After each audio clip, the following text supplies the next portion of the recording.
Welcome back, guys. Welcome to Cool Golf Shots. My name is Coach John, and what I wanted to do today was to take you through 5 of the classic up and down scenarios that we're very likely to encounter when we play the game. And my theory will be that no matter which of the 5 you end up in, you will have a really good chance to get the ball up and down if you follow some of the theories that we're going to study here in this next little segment.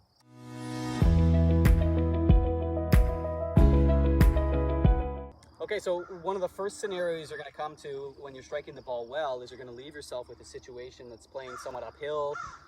You're within 30 feet of the pin, a fairly docile situation here. Really what we want to build is a bulletproof shot, one that no matter what, as I stand up to this shot, I know that I'll be able to make a nice crisp contact. It's a lot like putting, and I would recommend that when you come to these shots, you at least entertain the idea that any of the clubs could be effective. For instance, in a scenario like this where we've got a fairly flat scenario, I mean the putter, especially if I have a nightmare chip that happened on the last hole or something along those lines, will be effective. It's a piece of metal that can make this ball get close to the hole. But what I'll do is I'm going to go with my go-to here, and I'm going to try to knock this ball nice and close. So I'm just going to grab a pitching wedge, which is for me important. Rather than an 8-iron or a 6-iron, I like the pitching wedge just because it's a little bit shorter, and I feel like I have nice control, like a hammer on a nail. I'm able to kind of get nice control of the hit. And as I get longer, I sort of lose that control. So I'm trying to be nice and crisp as I do these shots. This shot is effectively called the go-to shot. It's hopefully the shot you'll be able to use for all your up and down opportunities, but unfortunately, knowing the game as I do, it's unlikely that all of your scenarios will be this docile. When we get the spicy shots, which we're going to study here as well today, that's when we're starting to get a little bit more manipulation going on. But as a starting point, if I wanted to build a robot that could hit each of these 5 balls in exactly the same place, what I would try to do is I would try to limit the degrees of freedom to the greatest of my capacity. And so what I mean by that is I'm going to try to hold the club in such a way that I've shortened it. I've made the hammer as small as I can, and I'm going to lean the hands forward here. You'll notice that my hands are on top of my front side. This allows me to create a more pendulum motion, and just like the grandfather clock, it doesn't really miss the bottom ever. It always lands in the same place. And I'm going to try to use that principle to let these balls kind of get in the way of my grandfather clock. And so I'm just rocking the shoulders back and forth, and the ball just kind of takes off like a putt, and we get that same contact, that same hit all the time as we're just inevitably coming down to the same low point.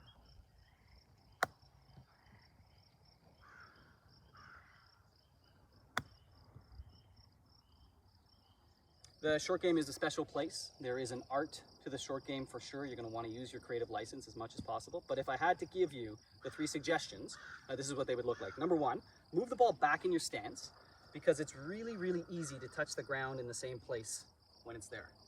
It seems to rock into that place very easily. Shorten the club as much as you can. If you want the hands in the middle, that will work. The smaller the hammer, the easier the hit on the nail. And we are trying to make the hammer hit the nail here. And then the last piece of advice would be to push the hands forward and just make sure that they maintain that relationship with the club head. Don't let the club head pass the hands. And so as long as I've got all that in place, I just rock back and forth. I'm giving the ball a little bump, and then it runs towards the hole. So the next scenario is one where you've actually hit a really awesome shot. You're inside 20 feet, which is very high quality ball striking. However, it's not quite on the green. Maybe just missed a little bit left, went for a short-sided pin or something like that. So now we've got this scenario where we've got to get the ball onto the green, but stopping and quickly. And so that's where we're going to bring in what we call the Chop Suey. And I could, again, use any piece of metal here and hit it in a special way to make it end up at that water bottle. But the easiest tool for me will be the one that has the most loft in this scenario. And I'm going to be trying to hit a slicing, high lofted shot as we move through this second shot. So what we want to do as much as possible in short game is make very conservative choices with very few breaking parts. That would be ideal. But when we have to create cheeky shots, a shot here that's going to lob up and then stop quickly and so on, that's when we're going to have to start letting in the freedom and start building up our trust here. But we'll hopefully be able to build a bit of a hybrid. So for my sake, one of the foundations of making good crisp contact is I'm going to move the ball back. So even here, when I'm trying to loft the ball, I'm not going to try to loft it in the traditional flop fashion. Here would be an easy way to create a ball that goes up. But instead, I'm going to create a riddle here where I still have to create loft, but I've got the security of knowing that my low point is going to be in control. I'm going to shorten the club like I like to do for my conservative choices as well. But in this shot, I'm actually going to abuse the path. I'm going to change the direction that I swing the club so that it's coming across the golf ball significantly. And by doing that, I'm actually creating a softer flight. Now I can swing with aggression and create a much softer hit. So the club is a little bit open, but everything else remains the same. Small club, ball back, slice across, and now the ball lands very, very softly.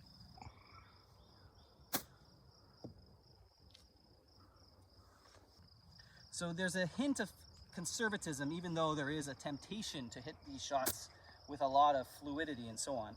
We're going to try to bridge those together a little bit here. The ball's back, the hands are forward, my weight feels a little bit forward even. All of that is very conservative. That's going to ensure that I enter the ground in the right place. From there, I can now abuse the club, knowing I'm going to enter at that place. Now the club is open, I slice across, and I'm creating the ultimate softness.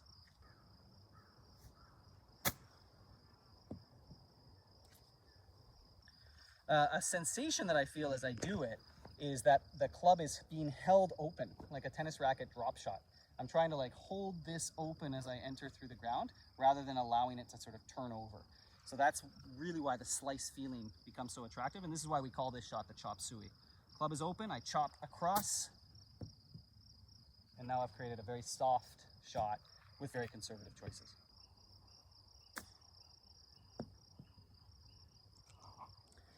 For scenario 3, you've also hit a decent shot, you're very close to the green, but unfortunately the golf gods are not in your favor.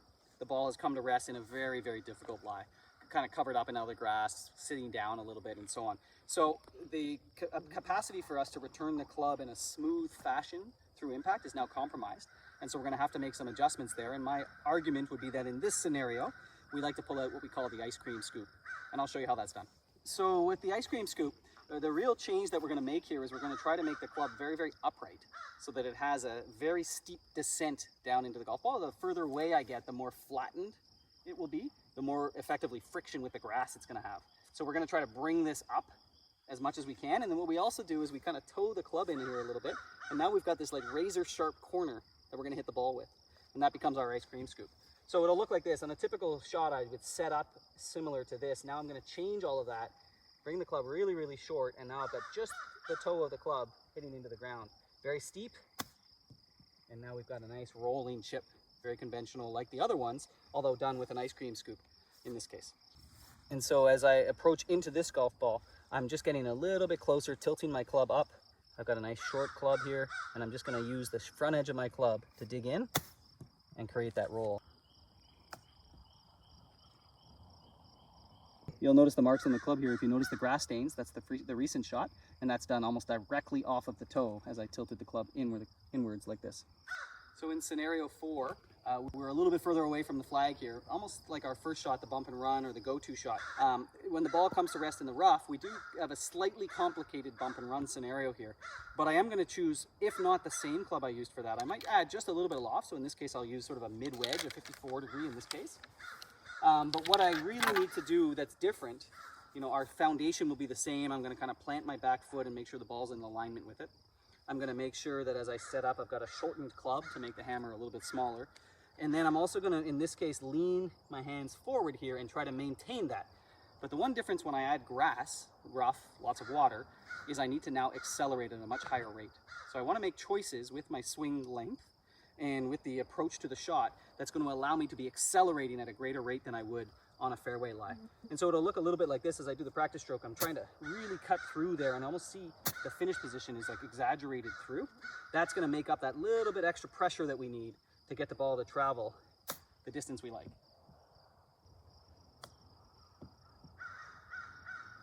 So very similar to your classic go-to shot, we're lining up in a fairly square fashion, making very conservative choices and trying to hold the angle here so that we can have a very inert club face. It's not moving around, it's not flipping through.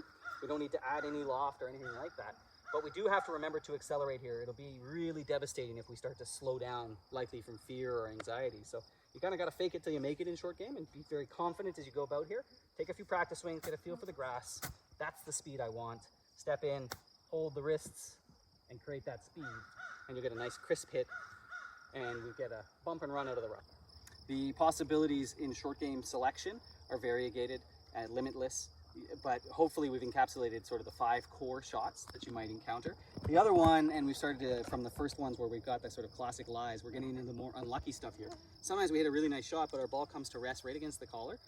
So we're kind of got rough in the back, we got a fringe, then we got a green, and it kind of creates some riddles here that we're going to have to solve. There's a couple options to do here, and number one, I would say, you know, at our rookie level of this shot, I would just take a putter and view it like a hammer and just try to make contact on the ball and move it onto the green and just sort of take your medicine. That's a very conservative way to make sure that we don't make any errors. So that's always an option. On the other end of the spectrum, you can take a head cover off and you can use a wood in a very similar fashion.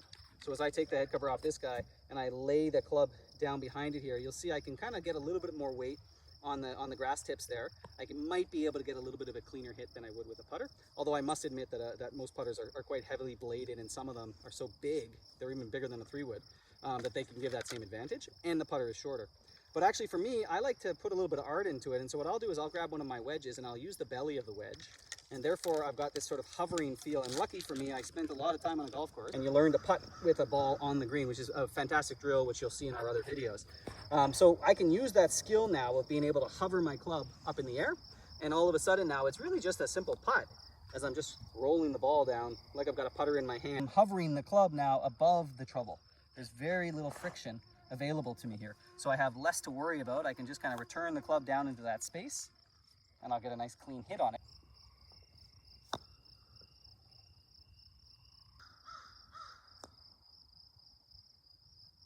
So I guess the onus is on you now to practice these scenarios and not be surprised by them when they come up on the golf course. What we tried to do today is give a bit of a spectrum of possibilities around the green and how you're going to be faced with these exam questions, so you might as well study them.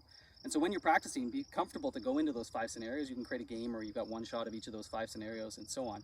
I think that the overriding thesis would be try to make conservative choices in the infancy of the skill so that you're not making errors, and then slowly but surely add the artistry to it, add the creativity, and know that you have all sorts of tools at your disposal to kind of bend and spin the ball in lots of creative ways. But it does take practice, but anyone is capable of doing it for sure with just the right amount of practice. Thanks for tuning in.